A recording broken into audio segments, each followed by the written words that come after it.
नमस्कार।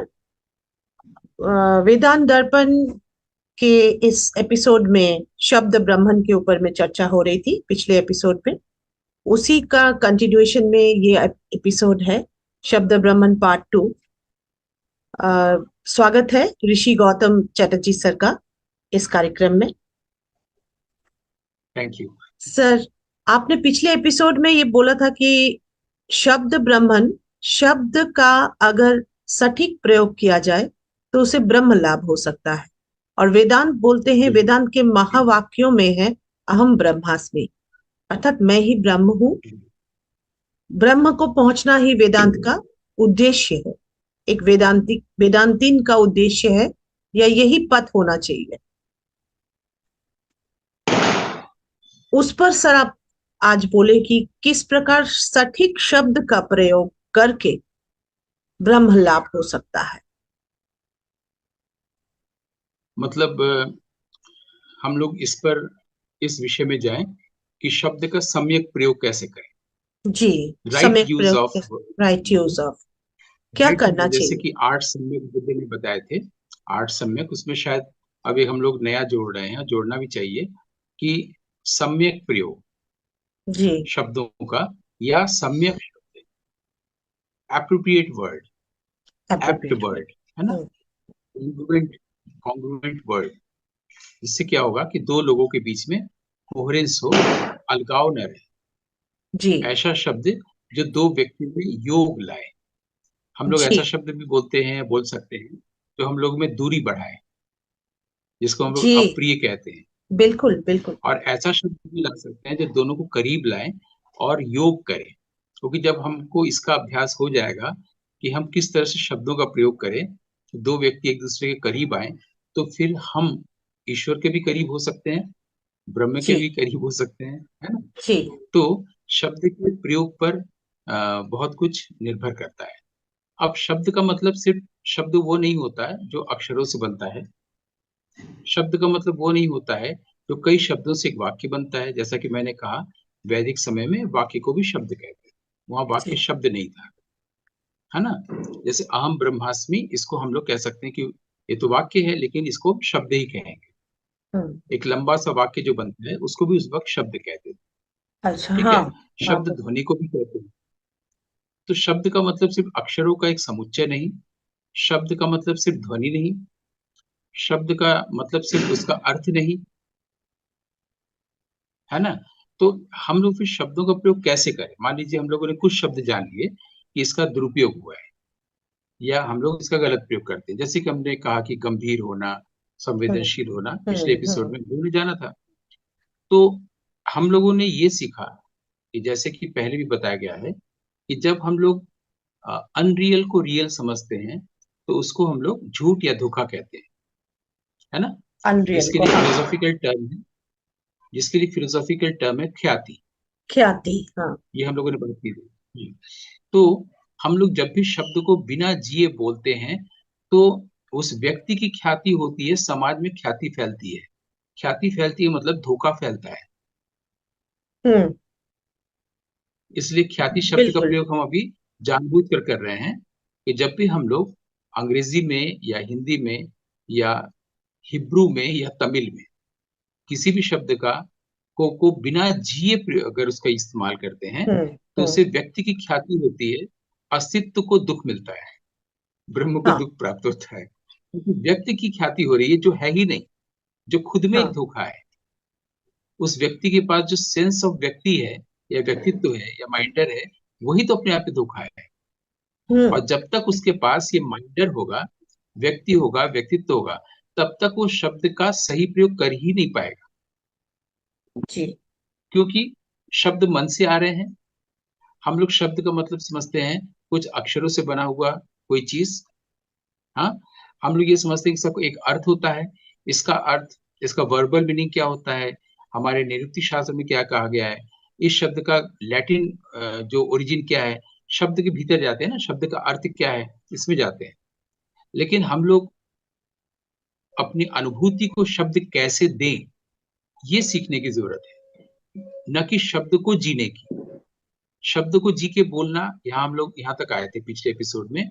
अब हम कह रहे हैं अपनी अनुभूति को शब्द देना। यहाँ पर एक बात हम कहना चाहेंगे, क्योंकि वैदिक समय में ही पंचम वेद लिखा गया। किसी एक एपिसोड में हम लोग इस पर भी बात करेंगे कि वैदिक समय के ग्रंथों को कैसे पढ़ना चाहिए। तो पंचम वेद या नाट्य शास्त्र है, वो सिर्फ कलाओं का ग्रंथ नहीं है। उसको हमको कला की भी दृष्टि लेनी होगी और दर्शन की भी दृष्टि लेनी होगी, तभी हम उसको समझ सकते हैं। जी तो उसके बिल्कुल 15वें एपिसोड की, बिल्कुल। उसके 15वें अध्याय की तीसरी कारिका में ये कहा हुआ है कि भाव शब्द आधारित होते हैं। नाट्य शास्त्र के 15वें अध्याय की तीसरी कारिका में लिखा हुआ है कि जो भाव होते हैं वो शब्द आश्रित होते हैं। अब हमें ये उल्टा लग सकता है, इसको जीने जाए तो हम लोग कहेंगे नहीं, शब्द भाव आश्रित होता है। जैसा भाव आता है वैसे शब्द निकलते हैं। गुस्सा आता है तो उसी ढंग से हम लोग के शब्द निकलते हैं। प्रेम आता है तो वैसे ही शब्द निकलते हैं, है ना। यानी शब्द भाव आश्रित है। लेकिन भरत मुनि कह रहे हैं भाव शब्द आश्रित है। अच्छा हाँ। यानी हम लोग को वैदिक वाङ्मय के ग्रंथों को कैसे पढ़ना चाहिए ये सीखना होगा। वो हमें हेल्प करेगा कि हम लोग कैसे शब्द बोलें जो हमें ब्रह्म की अनुभूति दे। जी शब्द को जी करके बोलना अब हम लोग सीख रहे हैं इस एपिसोड में। वो ऐसे कि भाव शब्द पर आश्रित है, वो इसलिए कह रहे हैं, वो उस शब्द को नहीं कह रहे हैं जो हम लोग बोलते हैं सुनते हैं। वो उस शब्द को बोल रहे हैं जो हमारे भीतर घटता है इन शब्दों के नहीं रहने पर। जब जी मन नहीं होता, जब अहंकार नहीं होता, जब हमारी हस्ती मिट गई होती है, जब ये सारे शब्द नहीं रहते और मौन होता है, तो जो ब्रह्म है, ब्रह्म के तरफ से शब्द आता है, जिसको हम लोग कहते हैं कि ट्रांसेंडेंटल प्लेन से, ट्रांसेंडेंटल कॉन्शियसनेस से मनुष्य की चेतना में पहली झलक मिलती है शब्द की। वो शब्द ब्रह्म का ही रूप है, क्योंकि वो वहीं से आ रहा है। इसलिए उसको ऋषि वागाम्भृणि ने कहा है कि परावाक से बराबर। पश्यंती वाक में कुछ रिफ्लेक्ट करता है, झलक मिलती है, कौंधता है, सडन फ्लैश ऑफ कॉन्शियसनेस है। तो वो ब्रह्म की तरफ से ही आया ना। हम शब्द की ओर से ब्रह्म की ओर जाना बंद कर दिए, शब्द की ओर से ब्रह्म तक नहीं जा रहे हैं। अब हम ये देख रहे हैं कि वेदांत कैसे सिखा रहा है, और पंचम वेद को वेदांत का ही एक अंग मानते हुए बात कर रहे हैं। जी क्योंकि लोग सोचते हैं वो नाट्य शास्त्र है, नाटक का ग्रंथ है, संगीत का है। ऐसा है नहीं। वैदिक सभ्यता में अगर गणित पर भी कुछ सूत्र लिखे गए जिसको शूल्ब सूत्र कहते हैं, या विज्ञान पर भी है, तो वैदिक ऋषियों ने लिखा है ना। तो जी उनके पास कहाँ से आ रहा है? कभी हम लोग इस पर बात करेंगे। हमारे यहाँ की जो ज्योमेट्री है, वैदिक ज्योमेट्री, वो ग्रीस से नहीं ली गई है, ली ही नहीं जा सकती। क्यों नहीं ली जा सकती है? क्योंकि उन लोग की ज्योमेट्री या कुछ भी चीज बाहरी दुनिया में क्रिएट किया हुआ है। हमारे यहाँ जो कुछ भी है वो भीतर से आया है। भीतर से आया मतलब परावाक से पश्चंती वाक में आया, कौंधा। फिर पश्चंती वाक से हमारे यहाँ मध्यमा वाक में आया, जहां पर हमने आर्टिकुलेट किया। फिर मध्यमा वाक से हमने वैखरी वाक में बोला। तब वो हमेशा एक्ट होगा ही, एप्रोप्रिएट होगा ही, क्योंकि ब्रह्म के घर से वो शब्द आ रहा है। कितना आसान है कि पहले हमने मन को शब्द नहीं दिया तो मन की मृत्यु हुई। जब मन की मृत्यु हुई तो हमारे भीतर मौन का प्रसार हुआ। मौन का प्रसार कैसे अचानक हो गया? अचानक इसलिए से हुआ, तो वही हमारे एक्चुअल स्वभाव में है। जी पीस, साइलेंस, हाँ जॉय, वो तो है। हैप्पीनेस, बिल्कुल लव, ये हमारे पास पहले से है। गुरु जो होता है, किसी व्यक्ति को कुछ और वो दे ही नहीं सकता जो उसमें नहीं है, माने जो शिष्य में नहीं है। हम्म। हम किसी भी इंसान को वो नहीं दे सकते जो उसमें नहीं है। नहीं है अगर बिल्कुल। हमें ऐसा मिल गया है जो हमें नहीं है, तो वो हम खो देंगे। तो जो आता है वो जाता है, लेकिन जो है, गुरु शिष्य को वो देता है जो शिष्य में है। जो नहीं है उसको गुरु दे नहीं सकता, हम किसी और को भी नहीं दे सकते हैं। हम उसी को बिल्कुल दे सकते हैं जो उसमें है, उसको इसका बोध नहीं है। हाँ। तो संकेत में, संध्या भाषा में गुरु ये हेल्प करता है ना। प्रकाश तो उसमें है ही है, शिष्य में। कबीर में तो प्रकाश था ही। आज हम लोग रामानंद पर कम बात करते हैं, कबीर पर ज्यादा बात करते हैं, है ना। तो कहने का मतलब यह है कि पहले मन की मृत्यु हो। कैसे मृत्यु हो? जब हम उसको शब्द न दे, उसको उसका खुराक न दे। मन की मृत्यु होने पर मौन जो हमारे अंदर नेचुरली है, वो मौन धीरे धीरे फैलना शुरू करता है। जब मैं मन जो है, मन का मौन होता है, अगर ऐसे बोला जाए, हम्म। वहां पर शायद मन बहुत मुग्ध भी हो जाता है कि अरे मैं, मुझे अपाहिज कर दिया गया और ये क्या हो रहा है। तो जो मौन का प्रसार हो रहा है, दरअसल अनहद नाद का प्रसार हो रहा है। अभी आहत करके उसको म्यूजिक में बाद में ले जाएंगे, लेकिन अभी वो अनाहत है। यानी कि वो अक्षर है, जैसे क्षर नहीं है, क्षरण नहीं है, और उसका निधन नहीं होता है, अनादि निधनम है। वो हम्म। अनादि है, मतलब किस काल से आ रहा है कोई नहीं जानता है। तो वो भीतर से omnipresent। परावाक उसको, हम्म। हाँ, तो उसको वागंभरिणी जी ने परावाक नाम दिया। तो जी। परावाक से वो शब्द आया हमारे भीतर। वो हमेशा शब्द ही नहीं होता है, वो वर्ण भी हो सकता है, साउंड भी हो सकता है, और भी कुछ भी हो सकता है, भाव भी हो सकता है। तो हमने हमारे भीतर जो भाव हम लोग व्यक्त करते हैं, जो 49 भाव की बात कही गई है नाट्य शास्त्र में, वो भाव किस पर निर्भर हुआ? शब्द पर निर्भर हुआ। यानी जो परावाक से जो शब्द आता है, सडन फ्लैश, उस हम्म। पर डिपेंड करता है, ऐसा वो कह रहे हैं। जो लोगों को अक्सर पिछले 70 सालों में यही समझने में भूल हुई है, एक तो पढ़ा नहीं गया है, पढ़ा तो ठीक से समझा नहीं गया है। उनका उनका मानना है शायद ये मिसप्रिंट हो गया है। मिसप्रिंट नहीं हुआ है। वो कह रहे हैं कि भाव शब्द पर आश्रित है। तीसरी कारिका कहती है भाव शब्द पर आश्रित है, नहीं शब्द जो परावाक से आ रहा है, जो जी। ब्रह्म के घर से आ रहा है। तो ब्रह्म के घर से जो शब्द आया, उसने एक भाव लिया व्यक्त होने के लिए। यानी हम्म। भाव शब्द निर्भर हुआ, भाव शब्द आश्रित हुआ। यानी हम भी शब्द पर आश्रित हो सकते हैं। किस हम्म। शब्द पर? जो ब्रह्म है।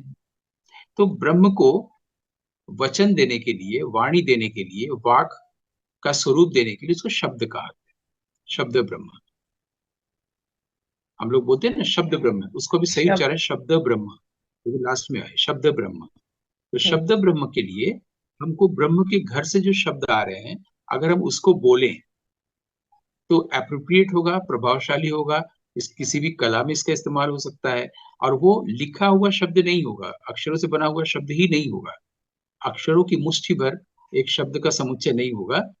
वो जो होगा वो अज्ञेय है, वो अज्ञात है, जिसको हम पहले से नहीं जानते। पहले से हम उसी को जानते हैं जो मन पर निर्भर है, हम्म। अतीत पर निर्भर है, उसको हम नहीं जानते हैं।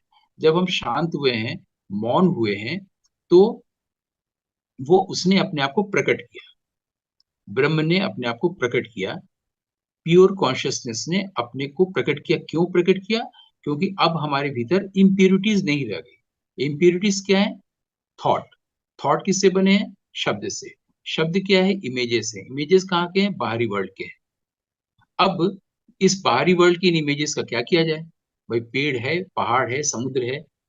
तो भीतर जो हमारे ब्रह्म से जो शब्द आया, उसका इमेज कैसा होता है? उस इमेज को समझाने के लिए हम बाहरी इमेजों को भीतरी इमेज का प्रतीक बना सकते हैं। बिल्कुल भीतर सर। जो मुझे घटा, जब मेरे मौन में, मेरी प्रशांति में, जब कोई एक लय बह के मेरे पास आई, मध्यमा वाक्य, फिर वैखरी वाक्य, अब हम उसको बोलने जा रहे हैं। तो बोलेंगे कैसे? वो तो मौन के घर से आया है, अनहद नाद के घर से आया है। लोगों को कम्युनिकेट करने के लिए हमने बाहरी बिंबों का प्रयोग किया और उसमें अपनी बात कही। बाहरी बिंब क्या है? पेड़ है जिसमें फूल खिल रहे हैं। हमने अपनी बात कैसे कही? फूल है जिसमें पेड़ बड़ा हो रहा है। उल्टा हो गया, उलटवासी हो गया, है ना? ये वैदिक साहित्य से लेकर कबीर साहित्य तक इसी भाषा में कहा गया है।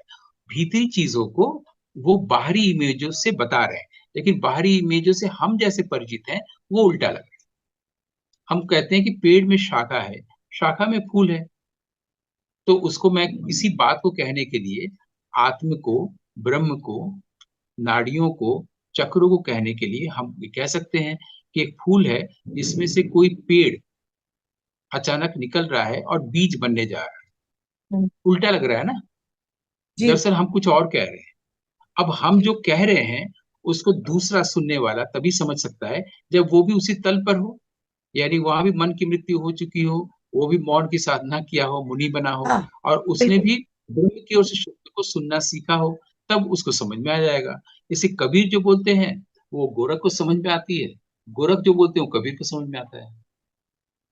हमको उसके लिए पढ़ना पड़ता है, किसी टीचर के पास जाना पड़ता है क्लासरूम में कि इसका प्रतीकों का अर्थ बताइए। आप वो भी कैसे बताएं? वो उन प्रतीकों का अर्थ तब बता सकता है जब उसने खुद रियलाइज किया है ना? इसलिए पहला स्टेप तो ये है कि हमें शब्दों का प्रयोग तब करना चाहिए जब हम उसको जी चुके हैं। जीने के लिए आपको ब्रह्म के पास जाना पड़ेगा, आपको मौन होना पड़ेगा। अगर नहीं होंगे, बिना जी के बोलेंगे, तो उससे क्या होगा? धोखा होगा, जिससे व्यक्ति की ख्याति बढ़ेगी। हाँ ख्याति का मतलब धोखा हम लोग है ना? तो हम लोग पहले तो कोई भी किसी भी शब्द का प्रयोग ना करें जो कि हम लोग जिए नहीं है। जबकि कोई तकलीफ होती है, जब कोई भी चीज बहुत ही मर्मांतक होती है, इंटेंस होता है, तो उसको हम लोग भाषा नहीं दे पाते हैं, चाहे वो प्रेम हो चाहे दुख हो, बिल्कुल है सही। ना? जब भय होता है तो भी उसको बोल नहीं पाते, नहीं हमारे सब बोल। जुबान लड़खड़ा जाती है, शब्द की तरफ हम्म, हो जाते हैं। इसी भरत मुनि ने भाव की व्यवस्था की है कि भय का भाव आता है, प्रेम का भाव आता हम्म, है ना? क्रोध का भाव आता है, श्रृंगार दुख सबका भाव आता है, अद्भुत का भाव आता है। और वो भाव किस पर निर्भर है? शब्द पर है। इस शब्द पर नहीं जिस पर हम लोग नाट्यालेख लिख रहे हैं, उस शब्द पर जो परावाक है, जो पश्चंती वाक है, जो बस। मध्यमा वाक है, जी। उस पर डिपेंड करता है ये भाव, क्रोध का, भय का, अद्भुत का, है ना? अब क्या है कि एक हम लोग और एक काम कर सकते हैं। इस भाव को क्या करते हैं हम लोग? स्टेज पर हम लोग देखते हैं, कोई गा रहा है या गा रही है, उसको हम लोग सुनते हैं, वहां भी देख रहे हैं, ठीक है।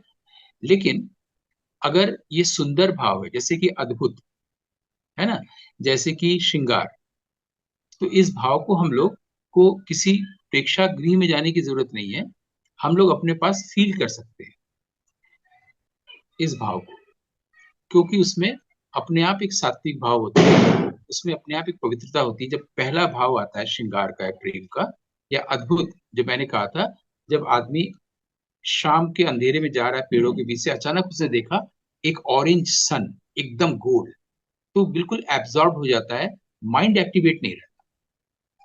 यानी जो भी भाव होता है, अद्भुत का भाव, ये अद्भुत का भाव, ऐसी प्रेम का भाव है, ये अपने साथ इम्प्योरिटी लेके आती ही नहीं।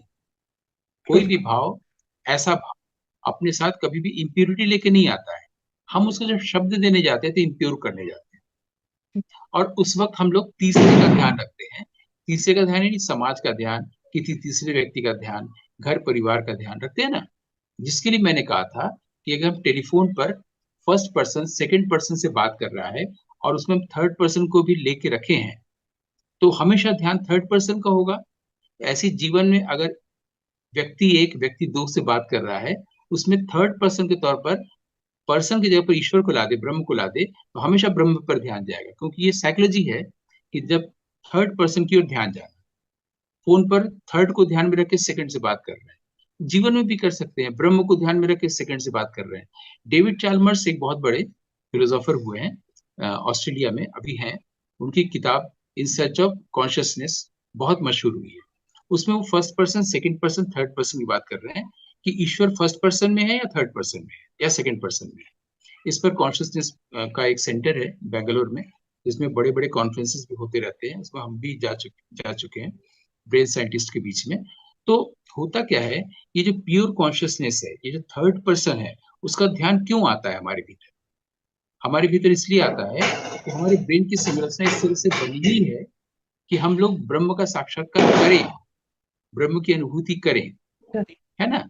हमने किसी एपिसोड में बताया था कि पीछे नियोकॉर्टेक्स के नीचे दो चीजें होती है हाइपोथैलेमस में, कि एक तो होता है हिपोकैम्पस, एक एमिगडाला। लेकिन पूरा ब्रेन का स्ट्रक्चर ये नहीं है। ब्रेन का स्ट्रक्चर ब्रेन सेल्स से है।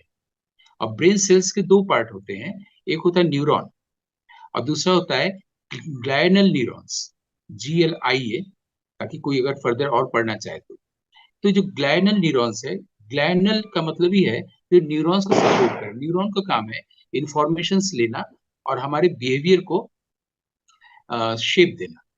वो जो भी इंफॉर्मेशन आता है वो हमारे बिहेवियर में आता है न्यूरॉन्स के कारण। और ग्लैनल न्यूरॉन्स का काम है या ग्लायर का काम है या ग्लायन का काम है न्यूरॉन्स को सपोर्ट करना और मेंटेन करना।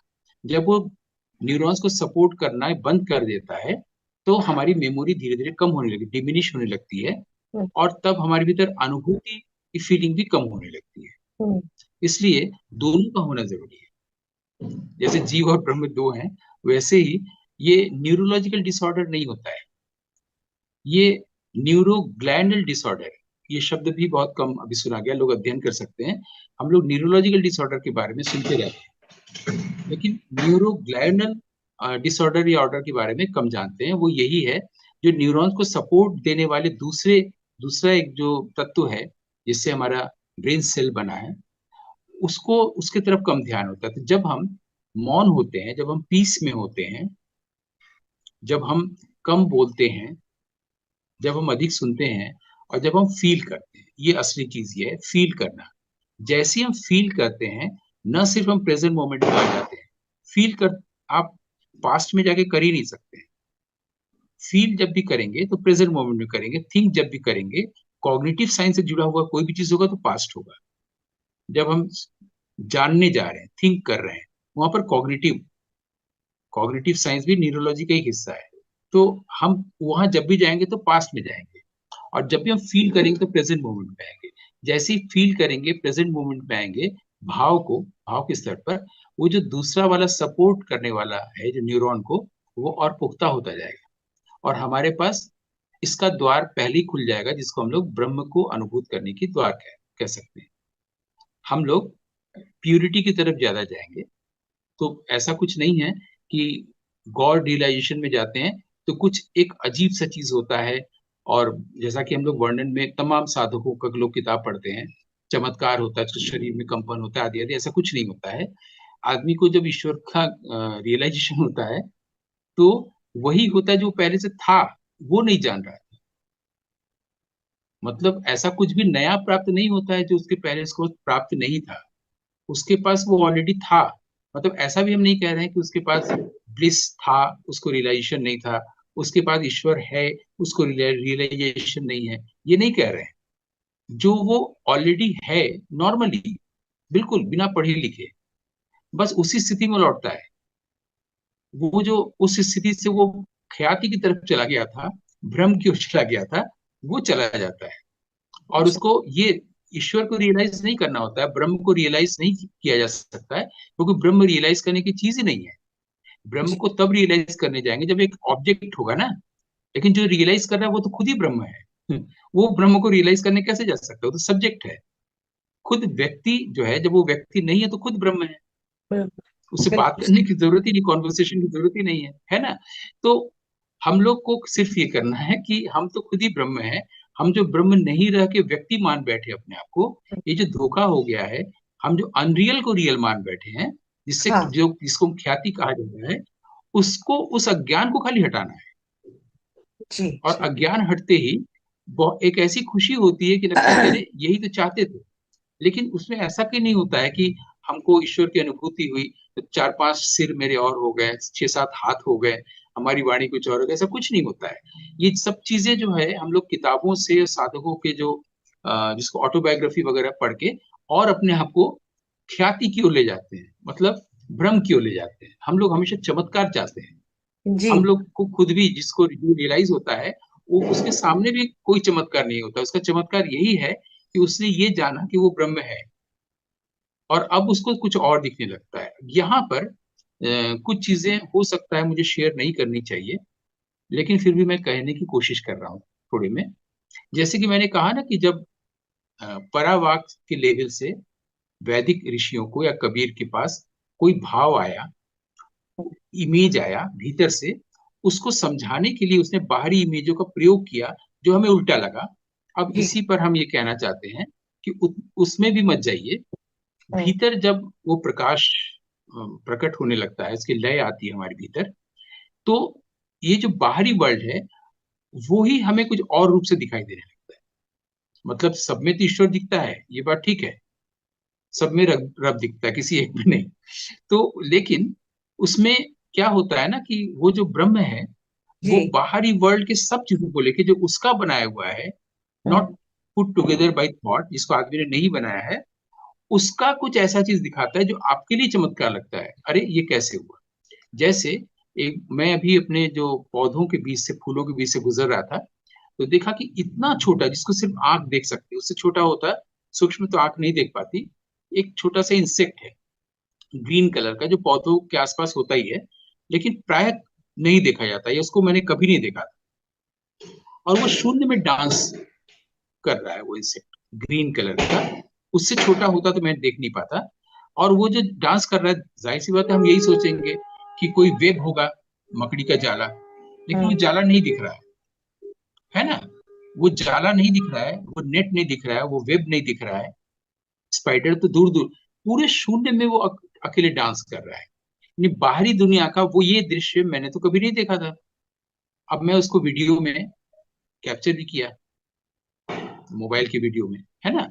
तो कहने का मतलब ये है, इस छोटे से उदाहरण से ये कहना चाहते हैं, क्योंकि कहा गया है कि सारे भाव को बताना भी नहीं चाहिए, लेकिन एक इसके इसलिए छोटा एग्जाम्पल रखा कि हमेशा क्या वैदिक ऋषियों की तरह से और कबीर जैसे लोगों के साथ हम लोग उलटबासी में ही समझेंगे, नहीं, ऐसा नहीं है। जब भीतर आनंद या प्रकाश या ब्रह्म उद्घाटित होता है, तो बाहरी वर्ल्ड की कुछ चीजें या सारी चीजें ऐसे दिखती हैं जो चमत्कार की तरह। बाहरी वर्ल्ड की चीजों में ऐसा जो आपने देखा ही नहीं कभी सामने आता, और आप खाली अद्भुत रस में डूबे रहते हैं, जिसको कि हमारे यहाँ चकित मुद्रा अभिनव गुप्त ने कहा है कि पूरा विश्व ब्रह्मांड शिव का एक ऐसा ग्रैंड्योर है कि आपको चकित मुद्रा में रखता है, आप खाली देखते हैं। और अभी तक आप जो वर्ल्ड को देख रहे थे उसमें बहुत कुछ था, डिसऑर्डर था, न्यूसेंस था, नॉनसेंस था, कुछ था, शोर था, लेकिन अब आपके सामने ब्रह्म प्रकट हो रहा है इतनी खूबसूरती से। इसीलिए बहुत कहा सुंदर। गया है कि जब बिल्कुल। आप साइलेंस की शरण में जाते हैं, मौन की शरण में जाते हैं, बाहर का वर्ल्ड डिस्टर्ब नहीं करता, ये रमन महर्षि का कहना है। उसके आगे की बात यह है कि भीतर जो प्रकाश है वो बाहरी वर्ल्ड का ही सुंदर से सुंदर रूप, माने ब्रह्म ही अपना सौंदर्य लगातार प्रकट करता रहता है, बाहर भेद का अंतर ही नहीं रह जाता है, आदमी उसमें डूब के खो जाता है, और न जाने फिर क्या होता है, जी जिसको शायद भक्ति कहा गया वैष्णव पदावली जी जी जी, बिल्कुल सर। ये भाव से ही भक्ति आती है, और हर चीज में ही वही आ, वो खूबसूरती, वो सुंदरता वो दिखी जाती है। एक पत्ते में जो जैसे हरापन होता है कई बार, कि एक पेड़ पौधे में किसी हल्का, कोई कलर अगर हल्का हरा है, कोई डीप हरा है, लेकिन अलग अलग ग्रीन है। इसकी भी जो इतनी सुंदर, प्रकृति की जो इतनी सुंदरता है, उसमें भी बिल्कुल।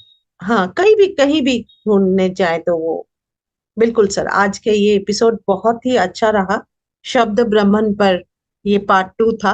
और अगर इसके रिलेटेड कोई और प्रश्न होगा, या लगेगा कि कुछ आ रहे हैं इस प्रकार से, तो जरूर सर आपसे पूछेंगे इस पर। और इसी के साथ आज का ये एपिसोड इसमें विराम दे रहे हैं। अगले एपिसोड में फिर मिलते हैं आप लोगों से। बहुत बहुत धन्यवाद, आभार सर, आप प्रणाम, नमस्कार। आनंद, आनंद।